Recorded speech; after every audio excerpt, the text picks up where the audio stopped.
Alright, hey everyone. So, as I don't know, cubing, it's a generational thing. There were a lot of generations in cubing. Me, I was around 2008 all the way until like now. It's been 10 years. Throughout those years, I idolized different people. And around 2015, there was this funny guy. He was hilarious. His name was Edward Lin. And he would always post these hilarious things online. Him and Tim Wong and Ryan Ju, they were hilarious guys doing funny things. And they were so cool, and I always said to myself, God, I wish I could be their friends because they were so funny. And then I just kept hearing these things about Tim. I'm not Tim too, but Edward. And I just want to tell his story from my perspective. Well, my story of Edward Lin and how he became the last hero in cubing I ever had. Because throughout cubing, I stopped caring about times because to me, the fastest cubers were always Yu Nakajima and like people in the old school. I didn't adjust well to the new school. And Edward Lin, once I started getting more mature, I started caring about things like life. Like when I hit my early 20s, I realized life is really about what you get out of it, the qualia, the experiences, and you start worrying about things like finances and your future. And Edward Lin was the guy who understood that and just saw the big picture and just blew it all away. He didn't care about conventions. His story is this: he went to Northeastern in Boston and he dropped out and he played poker and he made a pretty good chunk of money. But with that chunk of money, he invested it in Bitcoin, and then he wasn't just doing investments. He was, well, I guess I can say this now, that God, he shorted Bitcoin, and a short is when you predict that something's going to go down and you do a futures contract where you set the price as it is now, and the difference, you make the money off of that. And if you combine that with leverage in financial markets, you make a lot of money. He predicted the market trends and he made millions. He would tell these stories about traveling to all these places, renouncing his US citizenship, and everything he did, it was just so surreal. And like, who could have just say something and then do it?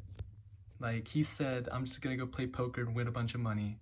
And he did it. And he was playing with people like D-Negs, Daniel Negreanu, all these other people. And he had the audacity to call them fishes. He said, what a fish. And God, it's just, he showed life the middle finger. He did things his way. And he was just so brilliantly smart that if you just talked to him a little bit, you knew instantly. And I met him finally at Nationals 2 years ago. And, you know, most people, there's a saying, don't let your idols be your rivals, or something like that, because the picture you have in your mind of these people is not always what they're going to be like in real life. But when I met Edward Lin, God, he was exactly what I pictured him to be. Boundlessly hilarious. And I showed him, I'm wearing the Lin jacket. So this is one of those cubicle jackets that were supposed to go to Tim Wong and Edward Lin. And these are the prototype jackets. And I wore his jacket with pride because I didn't wear mine because it doesn't mean anything. But Edward Lin, he gave me advice. He was straight up. He said, you seem really smart, but you're poor. Doesn't seem very smart to me. He's like telling me all these things that I need to do with my life. And it hurt a little bit. It stung. I was like, damn, am I really that bad at life? He just gave me all this financial advice too. He's like, don't even worry about it. That's stupid. This is what rich people do. And then when you get criticism, you're supposed to take it and really think about it. And everything he ever said to me was right. And yeah, God, I'm just remembering all the things he said, guys. And Edward Lin was like, he was sponsored back in like 2015. He was really fast in his time. But a lot of people don't remember him anymore because people, they know the current fastest cubers and they forget the old fast cubers. And this has been going on for years. Every generation has their idols. Felix stayed around the longest, but every generation has people who are fans, and then people forget them. It's always going to be that way, and that's why famous people shouldn't let it get to their heads. Your personality is not what you do, and I just want to make sure that people remember Edward Lin, because he was definitely a person who was more real. He was a cartoon character. He was bigger than life itself. He was real. And I'm saying all of these things as like, dang, guys. So that's Edward's story. He was insanely good at everything he did. Cubing, money, poker, predicting the markets. He was just probably the coolest person, and I looked up to him. And unlike everyone else, he maintained that surreal persona when you met him.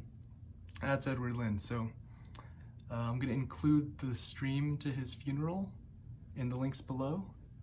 And it'd be cool if you could check out his funeral.